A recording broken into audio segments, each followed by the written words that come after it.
One piece anime സ്കൈപ്പിയ saga 14-ാം ഭാഗത്തിലേക്ക് സ്വാഗതം.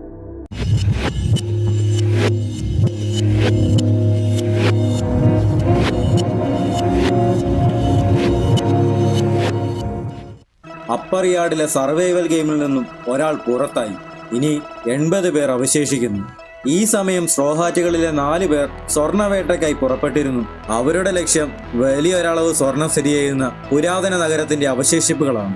ബലിത്തറയിൽ നിന്നും നേരെ തെക്കോട്ട് മാത്രം പോയാൽ മതി അവർക്ക്. നേരെ തെക്ക്. കാട്ടിനകത്ത് വെച്ച് ലൂഫിയെ കണ്ടുമുട്ടിയ വൈപ്പർ ലൂഫി ആക്രമിക്കാനും ലൂഫി അവനെ നേരിടാനും തയ്യാറായി. ഈ സമയം ചോപ്പർ വലിയ വായിൽ കാറിക്കൊണ്ട് ഓടുകയായിരുന്നു. നേരെ തെക്കോട്ട് പോയ റോബിൻ പഴയ നഗരത്തിന്റെ അവശേഷിപ്പുകൾ കണ്ടു. അവൾ മുന്നോട്ട് നടന്നു. സോറോയും നടക്കുന്നുണ്ട്. ഇവിടുത്തെ പുരോഹിതന്മാരും ഗറില്ലകളും എന്തോ വിചിത്രമായ ഫൈറ്റിംഗ് ടെക്നിക് ഉപയോഗിക്കുന്നുണ്ട്. സാധാരണ ദൂരത്തു നിന്നും എന്റെ വാൾ ഉപയോഗിക്കുന്നത് അപകടമായിരിക്കും. ചോപ്പറിനെ 3 ഡിവൈൻ സോൾജേഴ്സ് ഇട്ട് ഓടിക്കുമായിരുന്നു. അവൻ ആരെങ്കിലും രക്ഷിക്കുമെന്ന് കാറിക്കൊണ്ട് കാട്ടിൽ കൂടി പാഞ്ഞു എന്നപ്പോ അവന്റെ മുന്നിൽ നിന്നും 3 ഗറില്ലകൾ വരുന്നു. അവൻ പിന്നെയും കാറിക്കൊണ്ട് തിരിച്ചോടി. ഡിവൈൻ സോൾജേഴ്സും ശാന്തിയന്മാരും പരസ്പരം കണ്ടു. ഗറില്ലകളും സോൾജേഴ്സും പരസ്പരം ആക്രമിക്കാനും തുടങ്ങി. ചോപ്പർ ഇതിന്റെ ഇടയ്ക്കൂടെ കാറിക്കൊണ്ട് ഓടി. തുല്യമായ രീതിയിൽ തന്നെയായിരുന്നു അവർ പരസ്പരം ആക്രമിച്ചത്. ഞാനിവിടെ ഒരിക്കലും വരരുതായിരുന്നേ. കാട്ടിലെ യുദ്ധത്തിന്റെ ശബ്ദങ്ങൾ റോബിനും കേട്ടിരുന്നു. അവൾ മറ്റൊരു റൂയിൻസിന്റെ മുന്നിൽ വന്നു. ഇത് നഗരത്തിൽ നിന്നും മാറിയുള്ളൊരു വീടാണല്ലോ. വിചാരിച്ചതുപോലെ തന്നെ ഇതിനെയും കാട് വിഴുങ്ങി. യഥാർത്ഥ നഗരത്തിന്റെ അവശേഷിപ്പുകൾക്ക് കേടുപറ്റി കാണരുതേ. അപ്പോൾ അവൾ മാടിന്റെ ശബ്ദം കേട്ടു. നോക്കിയപ്പോ ഒരു ഡിവൈൻ സോൾജർ ചാടി വന്ന് ഒരു റൂയിൻസിന്റെ മണ്ടയിലിരുന്നു. അത് ഇച്ചിരി തകർന്നും പോയി. ഒരു പെണ്ണോ? ഈ വഴി ദേവാലയത്തിലേക്കുള്ളതാണ്. ഇതിലെ മുൻപോട്ട് പോകുന്നത് തന്നെ ധിക്കാരമാണ് എന്ന് അയാൾ. അവിടുന്ന് താഴെ ഇറങ്ങൂ. അതിന്റെ ചരിത്രപരമായ മൂല്യം തനിക്ക് അറിയില്ലെന്ന് തോന്നുന്നു. റോബിൻ ചെറുതായിട്ടൊന്ന് ദേഷ്യപ്പെട്ടു. എന്ത് അഹങ്കാരം! ഞാനുമായിട്ട് എന്തെങ്കിലും പ്രശ്നമുണ്ടോ? എന്താണ് നിനക്ക് വേണ്ടത്? നിസ്സാരം. ദൈവത്തിന്റെ ആജ്ഞപ്രകാരം ഞാൻ ശാന്തിയന്മാരെയും നിങ്ങളെയും ഈ ആക്സ് ടൈൽ കൊണ്ട് കൊല്ലാൻ പോവാണ്. ഉടനെ തന്നെ റോബിൻ തന്റെ കൈകൾ അയാളുടെ ദേഹത്ത് പൊട്ടി വിരിയിച്ച് അവന്റെ എല്ലെല്ലാം അങ്ങ് ഓടിച്ചു വിട്ടു. കഷ്ടം തന്നെ. ഒരു ഗറില്ല മറ്റൊരു ഡിവൈൻ സോൾജറിനെ തോൽപ്പിച്ചിട്ട് നിന്ന സമയത്താണ് സോറോ അതിലെ വലത്ത് എന്ന് പറഞ്ഞ് നടന്നു പോകുന്നത്. അത് വൈപ്പർ പറഞ്ഞ ബ്ലൂസി ആൾക്കാരിൽ ഒരുത്തനാണോ? അവനെ കൊല്ലണം എന്ന് പറഞ്ഞ് ഗറില്ല സോറോയ്ക്ക് നേരെ ഓടി. സോറോ നോക്കിയപ്പോ അലറിക്കൊണ്ട് ആക്രമിക്കാൻ ഓടി വരുന്ന ഗറില്ലയാണ് കാണുന്നത്. ഗറില്ല ഓടി വന്ന് കുന്തം കൊണ്ട് കുത്തി. സോറോ ഒഴിഞ്ഞു മാറി. ഇവന്റെ ഒക്കെ പ്രശ്നം എന്നാന്ന് പറഞ്ഞ് സോറോ അവനെ ഇടിച്ചങ്ങ് തെറിപ്പിച്ച് കളഞ്ഞു. ഗറില്ല പറന്നു പോയി വീണു. നീയൊക്കെ ശരിക്കും ആരാടേ? അപ്പോൾ എന്നോട് ക്ഷമിക്കണം, എന്നെ കൊല്ലരുതെന്ന് അപേക്ഷിച്ച് ഒരു ഡിവൈൻ സോൾജർ പൊന്തക്കാട്ടിൽ നിന്നും ചാടി വന്നു. എന്നാൽ വെടിയേറ്റ അയാൾ താഴെ വീണു. ഉടനെ ബ്രഹാം കുറ്റിക്കാട്ടിൽ നിന്നും തോക്കുമായി ചാടി. എടാ, നീ പുരോഹിതനല്ലേ, എന്നെ എന്തിനാ ആക്രമിക്കുന്നേ? ഞാൻ ധൃതിയിലായിരുന്നു സോറോ. ബ്രഹാം നിലത്ത് വന്ന് നിന്നിട്ട് ഉടനെ സോറോയ്ക്ക് നേരെ നിറയൊഴിച്ചു. തോക്ക് പൊട്ടിയപ്പോൾ അസാധാരണമായ വിധം പ്രകാശം വന്നു. എന്നാലും സോറോ ബുള്ളറ്റ് ഡോഡ്ജ് ചെയ്തു. ബ്രഹാം പെട്ടെന്ന് മരത്തിൽ കൂടി ചാടി മുകളിൽ ചെന്നിട്ട് പിന്നെയും തുരിതുരെ വെടിവെച്ചു. സോറോ അതെല്ലാം പിന്നെയും ഒഴിഞ്ഞു മാറി. ഓനോയാറോ, എന്തുവാണോ അത്? ഫ്ലാഷിംഗ് പിസ്റ്റലോ? അവൻ എവിടെ പോയി? ബ്രഹാമിനെ അവിടെ കാണാനില്ല. ഉടനെ ബ്രഹാം സോറോയുടെ പിറകിൽ വന്ന് നിന്നിട്ട് കാലുകൊണ്ട് വട്ടം കറങ്ങി തൊഴിച്ചു. സോറോ ഡോഡ്ജ് ചെയ്തു. എന്നാൽ സ്കേറ്റിംഗ് ബൂട്ട് ചാർജ് ചെയ്തവൻ പിന്നെയും കറങ്ങി സോറോയുടെ വയറ്റത്ത് ചവിട്ടി തെറിപ്പിച്ചു വിട്ടു. സോറോ ദൂരെ പോയി വീണു. എന്നാലും എണീറ്റു. നീ ഉറപ്പുള്ളവനാണല്ലോ, ക്ഷമിക്കണം. ഞാൻ നിന്നെ വില കുറച്ച് കണ്ടു, നീലക്കടൽ മനുഷ്യ. അല്ല, ഞാനാ ക്ഷമ ചോദിക്കേണ്ടത്. നിന്നെ ഞാനും മറ്റൊരു പുഴുവിനെ പോലെയാ കണ്ടേ. സോറോ ബ്രഹാമിന് നേരെ നിന്നു. ബ്രഹാം ഉടനെ ബൂട്ട്സ് ചാർജ് ചെയ്ത് പറന്ന് സോറോയ്ക്ക് നേരെ പിറകിൽ ചെന്ന് വെട്ടിവെച്ചു. സോറോ അത് ഒഴിഞ്ഞു മാറി. ബ്രഹാം പൊന്തക്കാട്ടിൽ മറഞ്ഞു. പലതരത്തിലുള്ള വേവറുകൾ ഉണ്ടെന്നല്ലേ പറഞ്ഞേ? ആ സ്കേറ്റിംഗ് ടൈപ്പും അതുപോലെയാണോ? അതുപയോഗിച്ച് അവൻ പറക്കുന്നു. പിന്നെ ഓരോ തവണ വെടിവെക്കുമ്പോഴും പ്രകാശിക്കുന്ന തോക്ക്. അതൊക്കെ കാരണം എനിക്ക് അവനെ കണ്ണിൽ കിട്ടുന്നില്ല. അവൻ എവിടെ പോയി? ബ്രഹാം പിന്നെയും പിറകിൽ നിന്നും വെടിവെച്ചു. സോറോ ഒഴിഞ്ഞു മാറി. ഉടനെ തന്നെ സോറോ അവന് നേർക്ക് കുതിച്ചു. ബ്രഹാം വെടിവെച്ചെങ്കിലും ഒഴിഞ്ഞു മാറി ഓടി വന്ന സോറോ ആക്രമിക്കാൻ വാൾ വീശി. 3 വാളും. ബ്രഹാം ആ അറ്റാക്ക് ഒഴിഞ്ഞു മാറി പറന്നു പൊങ്ങി. അവൻ പിന്നെയും സോറോയെ വെടിവെച്ചു. സോറോ അതും ഒഴിഞ്ഞു മാറി. അവൻ നോക്കിയപ്പോ മരത്തിൽ കൂടി അരിശത്തിൽ ഓടിക്കേറി വന്ന സോറോ മിൽക്കി റോഡിൽ നിന്നും ബ്രഹാമിന് നേർക്ക് ചാടി വന്നു. വേവറോ ഡയലോ ഉപയോഗിക്കാനാവാത്ത ഒരു ബ്ലൂസി സോഴ്സ്മാൻ, നീ ചെയ്യുന്നതെല്ലാം വെറുതെയാണ്. ബ്രഹാം മേഘങ്ങൾ പുറപ്പെടുവിക്കുന്ന ഒരു ഡയൽ പറന്നു വന്ന സോറോയ്ക്ക് നേരെ എറിഞ്ഞു. ഇതെന്താണെന്ന് അറിയുമോ? സോറോ ഞെട്ടിപ്പോയി. അതിൽ കയറി ബ്രഹാം സോറോയ്ക്ക് നേരെ കുതിച്ചു എന്ന് അവന്റെ തൊട്ടടുത്ത് എന്ന് വെടിപൊട്ടിച്ചു. സോറോ അത് ജസ്റ്റിന് ഒഴിഞ്ഞു മാറി. അനാവശ്യമായി ചുമ്മാ വായുവിൽ ചാടിക്കളിക്കുന്നതല്ല ഏരിയൽ കോമ്പാറ്റ്. അപ്പൊ താഴേക്ക് വീണ സോറോയെ തിന്നാൻ മിൽക്ക് റോഡിൽ നിന്നും ഒരു ഈല് ചാടി വന്നു. എന്നാൽ സോറോ അതിനെ രണ്ടായി മുറിച്ചിട്ട് മിൽക്ക് റോഡിൽ വീണ അതിന്റെ ശരീരത്തിൽ വന്ന് നിന്നു. ഇവനെ ബാർബിക്യൂ വെച്ച് അടിച്ചാ പൊളിക്കുമെന്ന് സോറോ ഈലിനെ നോക്കി പറഞ്ഞു. സോറോ കൊതി വിട്ട് നിന്ന ടൈമില് ബ്രഹാം വന്ന് ആക്രമിച്ചു. അവൻ പിന്നെയും ഓടിച്ചാടി മാറി ഒളിച്ചിരുന്നു. ഇപ്പൊ പെട്ടാനെ ഞാൻ മണ്ടനാണോ? ചുമ്മാ വായി നോക്കി നിന്നപ്പോ കാലിന് വെട്ടിയുവേറ്റു. ഇവന്റെ ഈ ഫ്ലാഷിംഗ് പിസ്റ്റൽ ഒഴിവാക്കാൻ വല്ല വഴിയുണ്ടോ? ആ അതെ, സോറോ അത് ഓർത്തു. നിന്റെ നല്ല അടിപൊളി ആയുധമാണല്ലോ, പക്ഷെ കഷ്ടം തന്നെ. കണ്ടോ, എന്റെ കണ്ണാടിയുണ്ട്. സോറോ ഒരു കണ്ണാടി വെച്ചോണ്ട് ഇറങ്ങി വന്നു. ഇനി നിന്റെ തോക്ക് ഭാരിക്കില്ലടാ, അതുകൊണ്ട് തോറ്റ് തന്നേക്ക്. അത് കണ്ടിട്ട് സൺഗ്ലാസ് ആയിട്ട് തോന്നുന്നില്ലല്ലോ എന്നും ബ്രഹാം. ഓ, കണ്ടുപിടിച്ച്. നിനക്ക് ഈ ഫ്ലാഷ് ഗൺസ് ഇഷ്ടപ്പെട്ടില്ലെന്ന് തോന്നുന്നു. സോർട്സ്മാൻ അകലം ഒരു പ്രശ്നമാണല്ലോ, അതുകൊണ്ട് നീ എനിക്കൊരു എതിരാളിയേ അല്ല. നിങ്ങൾ എന്തിനാ ഇവിടെ വന്നതെന്ന് എനിക്കറിയില്ല, പക്ഷേ നീ ഇവിടെ ഉള്ളിടത്തോളം കാലം നീ ഞങ്ങളുടെ ശത്രുവാണ്. ഇനി ചത്ത് കളഞ്ഞേക്ക്, നിന്റെ കാലിനും നല്ല വേദന കാണുമല്ലോ. സ്വന്തം കാര്യം നോക്കടേ, അതൊന്ന് ഉരസി പോയതേ ഉള്ളൂ. ഒരു ഈലിനെ ഓർത്ത് വെള്ളമിറക്കി നിന്നപ്പോ വെടികൊണ്ടത് ഞാൻ ശരിക്കും ട്രെയിൻ ചെയ്യാത്തതിന്റെ കുറവാണ്. ഇനി ആ ടെക്നിക്ക് പരീക്ഷിച്ചു നോക്കാൻ പറ്റിയ അവസരമാണിത്, ഒന്ന് ശ്രമിച്ചു നോക്കണം. ബ്രഹാം പിന്നെയും വെടിവെച്ചു. സോറോ ഒഴിഞ്ഞു മാറി ഓടി ചാടി നിലത്ത് വന്ന് നിന്നു. അവന്റെ കാലിന് നല്ല വേദന ഉണ്ടായിരുന്നു. ബ്രഹാം തുടരെ ആക്രമിച്ചു. സോറോ അതെല്ലാം ഡോഡ്ജ് ചെയ്ത് ഓടാൻ ശ്രമിക്കുന്നു. കാഴ്ച, ശബ്ദം, മണം, രുചി, സ്പർശം, ചിന്ത. നീ എന്തോ പറയുന്നത്? ഈ 6 ഇന്ദ്രിയങ്ങൾ ചിലപ്പോൾ നല്ലതാവാം, ചീത്തയുമാവാം, അല്ലെങ്കിൽ നിഷ്പക്ഷവുമാവാം. ഇവയിൽ ഓരോന്നും വിശുദ്ധമായോ കളങ്കപ്പെട്ടോ ഇരിക്കാം. ഇവയിൽ നിന്നാണ് 36 ലൗകിക വാജ്ഞകൾ ഉണ്ടാകുന്നത്. നിന്റെ കയ്യിൽ ഇപ്പോൾ ഒരു തോക്കുണ്ടായിരിക്കാം. സോറോ ഒരു വാള് തയ്യാറാക്കി. പക്ഷെ നിന്റെ നേർക്ക് ലക്ഷ്യം വെച്ചിരിക്കുന്നത് ഒരു പീരങ്കിയാണ്. ശക്തി കൊണ്ടും പരിധി കൊണ്ടും എന്റെ ആയുധമാണ് ശ്രേഷ്ഠം. നീ നല്ലതുപോലെ തന്നെ പൊരുതി, പക്ഷേ ഇനി നീ മരിക്കേ.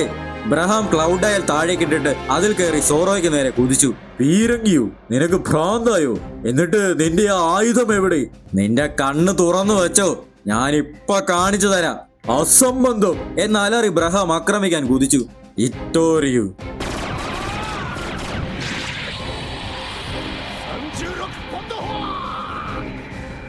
സോറോയുടെ വെട്ടേറ്റ ബ്രഹാം കൂറ്റ് നിലത്ത് വീണു.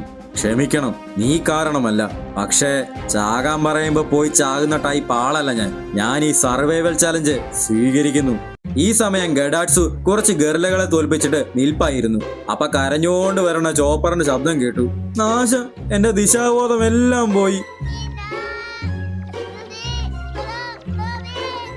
ഞാൻ ഇവിടെ ഒറ്റയ്ക്ക് കിടന്ന് ചാകുവോ? മരിച്ചു കഴിഞ്ഞ് ഞാൻ സ്വർഗത്തിൽ പോവോ? ഡോക്ടർ എനിക്ക് വേണ്ടി കാത്തിരിക്കുന്നുണ്ടായിരിക്കുവോ? ചോപ്പർ ഗഡാറ്റ്സുവിനെ കാണാതെ അവന്റെ സൈഡിൽ കൂടി കരഞ്ഞോണ്ട് നടന്നുപോയി. ഇല്ല, ഞാൻ എങ്ങനെ ചിന്തിക്കരുത്. ഞാനൊരു ഡോക്ടറാ. മരണത്തെക്കുറിച്ച് ചുമ്മാതെ അങ്ങനെ പോലും ചിന്തിക്കരുത്. പക്ഷേ സ്വർഗം എങ്ങനെ ആയിരിക്കുവോ? നിക്കി, ഇതല്ലേ സ്വർഗം? അരേ, ഈ സ്ഥലമൊക്കെ പെട്ടെന്ന് മാറിപ്പോയോ? ചോപ്പർ പിന്നെ ഹാപ്പിയായി. ആ, അവരും ഇവിടെ വന്നു കാണും. ഞാനപ്പോ അടിപൊളി തന്നെ ആയിരുന്നല്ലേ. ഓ, ഞാനാണോ ഇനി ഇവിടെ ആദ്യം എത്തിയേ? ഗഡാറ്റ്സു അവനെ പിറകിൽ നിന്ന് നോക്കുന്നുണ്ട്. റക്കൂണും വൈപ്പർ ബസൂക്ക റെഡിയാക്കി ലൂഫിക്ക് നേരെ പൊട്ടിച്ചു. ലൂഫി ഉടനെ തന്നെ ഗമഗമനം ബലൂൺ കണ്ട് ഉണ്ട നേരെ തിരിച്ചയച്ചു. അത് ഞെട്ടി എന്ന വൈപ്പറിന്റെ പുറകിൽ ചെന്നുപോയി പൊട്ടി. ഇതൊന്നും എന്റെ അടുത്ത് വർക്കാകില്ല. വൈപ്പർ പിന്നെയും 2 തവണ കൂടി ബസൂക്ക പൊട്ടിച്ചു. ലൂഫി വീണ്ടും അത് 2 ഡിഫ്ലക്ട് ചെയ്ത് കളഞ്ഞു. ഉസോപ്പും നാമിയും ഞെട്ടിത്തരിച്ച് നിന്നുപോയി. ആരിശം കയറിയ സാഞ്ചി ഓടിച്ചെന്ന് തൊഴിച്ചു. സാഞ്ചി കരിഞ്ഞ് നിലത്ത് ബോധം കെട്ട് വീണു. ഉസോപ്പും നാമിയും അലറി. അവരിരുവരും ആകപ്പാടെ പരിഭ്രമിച്ചു പോയിരുന്നു. എന്താ നടന്നതെന്ന് അവർക്ക് മനസ്സിലായില്ല. എനല് ഗോയിങ് മെറിയിൽ ഇരിപ്പുണ്ടായിരുന്നു. അപ്പോൾ സാഞ്ചിയുടെ ഹൃദയമിടിപ്പ് കേൾക്കാനാവുന്നില്ലെന്ന് ഉസോപ്പ് എനല് പൊട്ടിച്ചിരിച്ചു. വിഡ്ഢി, ഞാൻ നിങ്ങളെ ഉപദ്രവിക്കാൻ കൂടിയല്ല ഇവിടെ വന്നത്. പിന്നെ നീ എന്തിനാ വന്നത്? ഗാൻഫാൾ കുപിതനായി. ഇങ്ങനെയാണോ ഒരാളെ സ്വാഗതം ചെയ്യുന്നത്? ശരിക്കും 6 നീണ്ട വർഷങ്ങളായിരിക്കുന്നു മുൻപത്തെ ദൈവം ഗാൻഫാള്. ഉസോപ്പ് അലറി കരഞ്ഞു. നാശം, ഇവൻ സാഞ്ചിയെ കൊന്നു. സാഞ്ചിയുടെ ഹൃദയം ഇടിക്കുന്നേ ഇല്ല. എടാ സാഞ്ചി, ചോപ്പർ ഇവിടെ ഉണ്ടായിരുന്നേല് അവൻ കരഞ്ഞു. അപ്പോ നിക്കി ഉസോപ്പേ, അതവന്റെ നെഞ്ചിന്റെ വലത്താ, ഹൃദയം ഇടത്തുവശത്താ.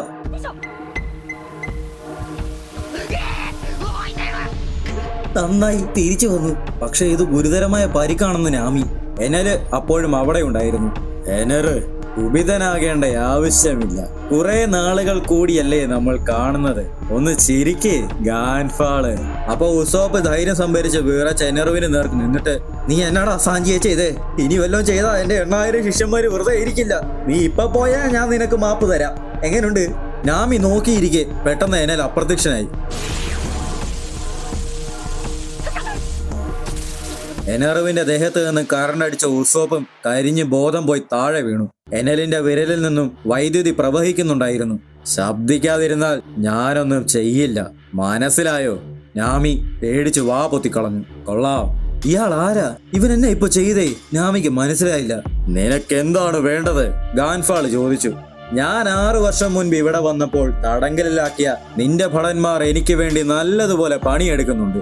എന്റെ ഡിവൈൻ സ്ക്വാഡോ? അവർ ശക്തരാണ്, നല്ല കഴിവുള്ളവർ. പക്ഷേ 6 വർഷം നീണ്ടു നിന്ന അവരുടെ പ്രയത്നങ്ങൾ അവസാനിക്കാൻ സമയമായി. പിന്നെ അതിനുശേഷം എനിക്ക് ഈ ദ്വീപിന്റെ ആവശ്യമില്ല. അതുകൊണ്ട് ഒന്ന് കണ്ട് യാത്ര പറയാൻ വന്നതാണ് ഞാൻ, അത്രയുമേ ഉള്ളൂ. എന്നിരുന്നാലും സ്കൈപ്പയിലെ ജനങ്ങളെല്ലാം വിവരമില്ലാത്ത മണ്ടന്മാരാണ്. അവർ ഈ ദ്വീപിനെ വേർത്തിന്റെ മഹാശേഖരമായി മാത്രമാണ് കാണുന്നത്. നീ എന്താണ് ഉദ്ദേശിക്കുന്നത് എനറ്? ഞങ്ങൾ ഈ ദ്വീപ് ബലത്തിൽ പിടിച്ചെടുത്തതിന്റെ കാരണം, ഈ നീലക്കടൽ പുഴുക്കൾ ഈ ദ്വീപിൽ കാലുകുത്തിയതിന്റെ കാരണം, പിന്നെ ശാന്തിയന്മാർക്ക് അവരുടെ മാതൃഭൂമിയിലേക്ക് തിരികെ വരേണ്ടതിന്റെ കാരണവും എല്ലാം തമ്മിൽ അത്ര അന്തരമൊന്നുമില്ല. ചുരുക്കി പറഞ്ഞാൽ എല്ലാവർക്കും വേണ്ട ഒരു കാര്യം ഈ ദ്വീപിലുണ്ട്. വളരെ പണ്ട് നീലക്കടലിൽ നിലനിന്നിരുന്ന ഇതിഹാസപരമായ സ്വർണ്ണ നഗരമെന്ന ശാന്തോറയുടെ അവശേഷിപ്പുകൾ. അതാണ് എല്ലാത്തിനും കാരണം. സ്വർണമോ? അതെന്താ എന്ന് ഗാൻഫാള്. എനൽ അത് കേട്ട് പൊട്ടിച്ചിരിച്ചു. ഇതാണ് ഞാൻ വിവരമില്ലായ്മ കൊണ്ട് ഉദ്ദേശിച്ചത്. ഇവിടെ ജീവിക്കുന്നവർക്ക് ആർക്കും സ്വർണത്തെക്കുറിച്ചോ അതിന്റെ വിലയെക്കുറിച്ചോ ഒന്നും അറിയില്ല. തമാശയെന്നിരിക്കട്ടെ, ഈ ഗെയിമാണ് അവസാന യുദ്ധം. ഈ സർവൈവൽ ഗെയിമിലെ ജേതാവ് സ്വർണം സ്വന്തമാക്കും. നിങ്ങൾക്കിത് കേൾക്കാമോ? ഉത്സവത്തിന്റെ ആരവങ്ങൾ. ഞാനും ഇതിലൊരു മത്സരാർത്ഥിയാണ്. അതുകൊണ്ട് ഞാൻ പോകുന്നു. നിക്കനറു, എന്റെ ഡിവൈൻ സ്ക്വാഡ്, നീ അവരെ സ്വതന്ത്രരാക്കുമോ എന്ന് ഗാൻഫാൾ ചോദിച്ചു. അത് ദൈവത്തിന് മാത്രമേ അറിയൂ. അത്രയും പറഞ്ഞ് എനറു അപ്രത്യക്ഷനായി. ഈ സമയം ഗോയിങ് മെറിയിലേക്ക് 2 പേർ കൂടി വരുന്നുണ്ടായിരുന്നു. പുരോഹിതൻ സട്ടോറിയെ പോലെ ഇരിക്കുന്ന 2 പേർ. വൈപ്പർ ബസൂക്ക പൊട്ടിച്ചു. ലൂഫി ഗമഗമനോ ബലൂൺ കൊണ്ട് അത് പിന്നെയും ഡിഫ്ലക്ട് ചെയ്ത് വിട്ടു. എത്ര തവണ വേണേലും നോക്കിക്കോ, കാര്യമില്ല. പീരങ്കിയും തോക്കും പോലും എന്റെ അടുത്ത് വർക്കാവില്ലെന്ന് ലൂഫി. ശരിയായിരിക്കാം, അതുകൊണ്ട് ഞാൻ സ്റ്റൈലൊന്ന് മാറ്റി പിടിക്കാം എന്ന് വൈപ്പർ പറഞ്ഞു. അവൻ ബസൂക്ക തുറന്ന് മറ്റെന്തോ വസ്തു അതിൽ വെച്ചിട്ട് ലൂഫിക്ക് നേരെ പൊട്ടിച്ചു. അത് വലിയൊരു കാറ്റാണ് പുറത്തു വിട്ടത്. നല്ല നാറ്റമുള്ള കാറ്റ്. ലൂഫിക്ക് കാര്യം പിടികിട്ടിയില്ല. ഈ 1000-ലുള്ള ബ്രെത്ത് ഡയലിൽ ഗ്യാസ് ആണ് നിറച്ചിരിക്കുന്നത്. ഇതിനെയാണ് ബേൺ ബസൂക്ക എന്ന് വിളിക്കുന്നത്. ഈ ഗ്യാസ് കത്തുമ്പോൾ ഉണ്ടാകുന്ന തീ ഇരയെ കത്തിച്ച് ചാമ്പലാക്കും. അത് പറഞ്ഞ് വൈപ്പർ ഷൂട്ട് ചെയ്തു. ഒരു വലിയ സ്ഫോടനം നടക്കാൻ പോകുന്ന പോലെ ലൂഫി ചാടി ഒഴിഞ്ഞു മാറിക്കളഞ്ഞു. അത് ശക്തമായി ആ വഴി പോയി. അതൊരു വലിയ മരത്തിൽ കൂടി വലിയ കിഴുത്ത ഉണ്ടാക്കിയാണ് പോയത്. ലൂഫി തിരിഞ്ഞു നോക്കിയപ്പോ വൈപ്പറിനെ കാണാനില്ല. അവൻ ചുറ്റും നോക്കി. പെട്ടെന്ന് തന്നെ കുതിച്ചു വന്ന വൈപ്പർ കാല് വീശി തൊഴിച്ചു. ലൂഫി കമന്നൊഴിഞ്ഞു മാറി. എന്നിട്ട് കൈ നിലത്ത് കുത്തിച്ചാടി കറങ്ങി വന്ന് ഗമഗമന പിസ്റ്റൾ കൊണ്ട് ഇടിച്ചെങ്കിലും വൈപ്പർ ലൂഫിയുടെ കയ്യിൽ ചവിട്ടി ഒഴിഞ്ഞു മാറി പോയിരുന്നു. ലൂഫി ഉടനെ തന്നെ കുതിച്ചു വന്ന് ഗമഗമന സ്റ്റാമ്പ് കൊണ്ട് ചവിട്ടി. വൈപ്പർ അതും കാല് കൊണ്ട് ചവിട്ടി തടഞ്ഞു. ഉടനെ തന്നെ വൈപ്പറിന് നേർക്ക് കാല് ചുരുക്കി കുതിച്ചു വന്ന ലൂഫി ഇടിക്കാൻ ഓങ്ങിയെങ്കിലും വൈപ്പർ ഒഴിഞ്ഞു മാറി. ലൂഫി പെട്ടെന്ന് തന്നെ തുടരെ പഞ്ച് ചെയ്തു. അതെല്ലാം തന്നെ ഡിഫ്ലക്ട് ചെയ്തും തടഞ്ഞും കറങ്ങി ലൂഫിയുടെ അടുത്ത് വന്ന വൈപ്പർ ലൂഫിയുടെ തലയുടെ നേർക്ക് ബസൂക്ക വെച്ച് പൊട്ടിച്ചു. അത് ജസ്റ്റിന് ഒഴിഞ്ഞു മാറിയ ലൂഫി ശിഖരത്തിൽ തൂങ്ങി മേളിലേക്ക് ചാടിയിട്ട് ഗമഗമനോ സ്പിയർ കൊണ്ട് ചവിട്ടി. എന്നാൽ വൈപ്പർ ഡോഡ്ജ് ചെയ്തു. കുതിച്ചു ചെന്ന വൈപ്പർ മരത്തിൽ കൂടി ചെന്ന് വീഴുന്ന ലൂഫിയുടെ മുകളിൽ ചെന്ന് ലൂഫിയെ 2 കാലുകൊണ്ട് പിടിച്ചിട്ട് കാറക്കി നിലത്തടിച്ചു കളഞ്ഞു. എന്നിട്ട് ഉടനെ തന്നെ ബസൂക്ക പൊട്ടിച്ചു. ലൂഫി പെട്ടെന്ന് തന്നെ കൈനീട്ടി അവിടെ നിന്ന് ഒഴിഞ്ഞു മാറി ചെന്നിരുന്നിട്ട് വീണ്ടും കുതിച്ചു. നിനക്ക് ബസൂക്ക വേണ്ടെങ്കിൽ നിനക്ക് എന്റേതിനെ തോൽപ്പിക്കാനാവില്ല. കുതിച്ചു എന്ന ലൂഫി കൈ പിറകിലേക്ക് നീട്ടി. ലൂഫിക്ക് നേർക്ക് വന്ന വൈപ്പർ തന്റെ ബസൂക്ക പൊട്ടിക്കാനും തയ്യാറായി. ബസൂക്ക കൊണ്ട് 2 പേരും പരസ്പരം ആക്രമിച്ചു. സ്ഫോടനത്തിന്റെ ആഘാതത്തിൽ ലൂഫി പറന്നുപോയി. അടിയേറ്റ വൈപ്പറും ചോര തൊപ്പി തെറിച്ചുപോയി. ചെന്ന് വീണു. വൈപ്പർ എണീറ്റിരുന്നു. ലൂഫിയും എണീറ്റിരുന്നു. എന്തു പറ്റി മുഖി പറ? നീ ചത്തിട്ടില്ലെന്ന് എനിക്ക് അറിയാം. വൈപ്പർ വെല്ലുവിളിച്ചു. ആ ഇല്ലടാ എന്ന് ലൂഫി. വൈപ്പർ ആക്രമിക്കാൻ തയ്യാറായി. ലൂഫി തിരിഞ്ഞു നടക്കാനും പെട്ടെന്നെന്തോ ലൂഫിയുടെ പിറകിൽ നിന്നും വന്നു. ഒരു ശബ്ദവും കേട്ടു.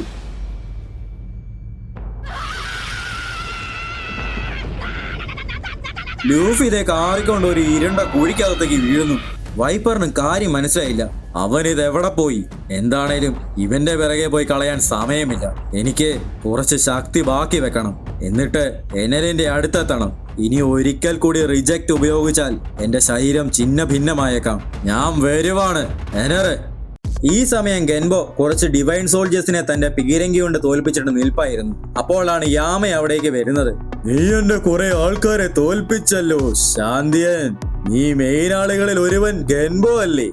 എന്റെ വഴികിട്ടൊന്ന് മാറാൻ പറഞ്ഞ് ഗെൻബോ യാമയ്ക്ക് നേരെ വെട്ടിപ്പൊട്ടിച്ചു. തന്റെ നേർക്ക് പറന്നു വന്ന പീരങ്കി കൊണ്ട യാമ തലകുത്തി ചാടി മറിഞ്ഞ് കാലുകൊണ്ട് ചവിട്ടി പിടിച്ചിട്ട് ഒന്നുകൂടി ചാടി അത് ഗെൻബോയ്ക്ക് നേരെ തൊഴിച്ചു വിട്ടു. അതിശക്തമായി വന്ന പീരങ്കി കൊണ്ട ഗെൻബോയുടെ വയറിലടിച്ച് കൊണ്ടുപോയി ഒരു മരത്തിൽ ചേർത്തു. അതിന്റെ ശക്തി കാരണം ഗെൻബോ ചോര തുപ്പി നിലത്ത് വീണു. എന്നാലും ഞാൻ ഇതുപോലൊരു സ്ഥലത്ത് ഈ അവസ്ഥയിൽ മരിക്കാൻ വിസമ്മതിക്കുന്നു എന്ന് പറഞ്ഞ് ഗെൻബോ എണീറ്റ് വന്നു.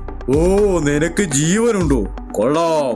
ആ, നിന്റെ മനക്കട്ടയോടുള്ള ബഹുമാനപൂർവം ഞാൻ നിന്നെ എന്റെ സീക്രട്ട് ടെക്നിക്ക് കൊണ്ട് തീർത്തേക്കാം എന്ന് പറഞ്ഞ് യാമ കൈകുത്തി മലക്കം പറഞ്ഞ് ഗെൻബോയ്ക്ക് നേരെ ചാടി. ഗെൻബോ അറ്റാക്ക് ചെയ്യാൻ എണീറ്റെങ്കിലും യാമയുടെ ബെൽറ്റിലുണ്ടായിരുന്ന നിരവധി ആക്സ് ഡയറികളിൽ നിന്നുള്ള അറ്റാക്കും യാമയുടെ ശരീരവും ചേർത്ത് അവനെ ഒരു മരത്തിലേക്ക് ഇടിച്ചു ചേർത്ത് കളഞ്ഞു. ഗെൻബോയുടെ ബോധം പോയി തോൽവി വരിച്ച് വീണു. കൊള്ളാം, നീ ഇവിടെ വരെ വന്നല്ലോ. സട്ടോരിയെ പോലെ തന്നെ അവർ ചിരിച്ചു.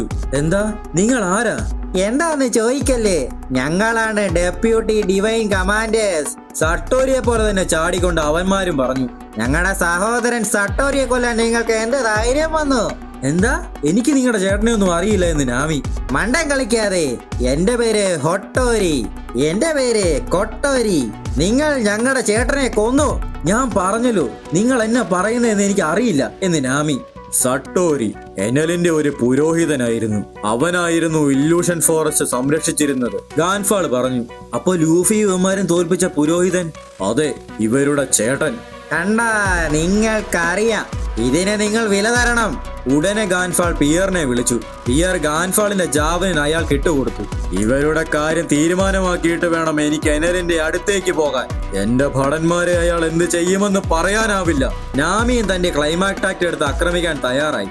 മാറി നിൽക്കൂ പെൺകുട്ടി, മുറിവ് പറ്റിയിട്ടുണ്ടെങ്കിലും എനിക്കിവരെ തോൽപ്പിക്കാനാകുമെന്ന് ഗാൻഫാൾ. ഇല്ല, ചില നേരത്ത് ഞാനും ഇവരെ സംരക്ഷിക്കണം എന്ന് നാമി പറഞ്ഞു. ശരി, ആദ്യം ഇവരുടെ ഡയലുകൾ എന്തൊക്കെയാണെന്ന് തിട്ടം വരുത്തണം. ആ, ഞങ്ങൾ ഞങ്ങളുടെ ചേട്ടന് വേണ്ടി പ്രതികാരം ചെയ്യാൻ പോവാണ്. കുറെ പഴയ കെട്ടിടാവശിഷ്ടങ്ങളൊക്കെ ഉള്ള ഇരുണ്ട ഒരു സ്ഥലത്താണ് ലൂഫി ചെന്ന് വീണത്. അവന് ചുറ്റും നോക്കിയിട്ട് ഒന്നും മനസ്സിലായില്ല. ആകപ്പാടെ ഒരു വിചിത്രമായ സ്ഥലം. അവിടെ ഇവിടങ്ങളിലായിട്ട് കുറെ സ്വർണ്ണാഭരണങ്ങളും കിടപ്പുണ്ട്, തലയോട്ടിയും ഒക്കെ. ഞാനിത് എവിടാ? ചോപ്പറാണ് എല്ലാരെയും വിളിച്ച് അതിലേക്കൂടെ മുന്നോട്ട് നടന്നു. എവിടാ? അവൻ എവിടെ പോയി? ഗെറാട്സുസമ, നിങ്ങളുടെ കണ്ണ് മണ്ടയിലോട്ട് കയറിയിരിക്കുക, അതുകൊണ്ടാ കാണാൻ പറ്റാത്തത് എന്ന് സോൾജർ. അപ്പോഴാണ് ഗഡാട്സുവിന് അത് മനസ്സിലായത്. സോൾജർ ഗഡാട്സുവിന് സ്ട്രോഹാറ്റുകളുടെ ഫോട്ടോ കാണിച്ചു. അതിൽ ചോപ്പറിനെയും കാണിച്ചു കൊടുത്തു. ഇതാണ് ആ ജീവി, അവൻ ഈ ബ്ലൂസി ആൾക്കാരുടെ കൂടെ ഉള്ളതാ. എന്താ, അതൊരു റക്കൂണല്ലേ? റക്കൂണോ? അല്ല, അതൊരു കാട്ടുജീവി അല്ല. നിസ്സംശയം ബ്ലൂസിയിൽ നിന്നുള്ള എന്തോ ജീവിയാണത്. ലൂഫി എവിടാടാ? സോറോ, നീ പിന്നെ ഉറങ്ങിയോ? റോബി, പെട്ടെന്ന് വായോ, നിങ്ങളെല്ലാം എവിടാ?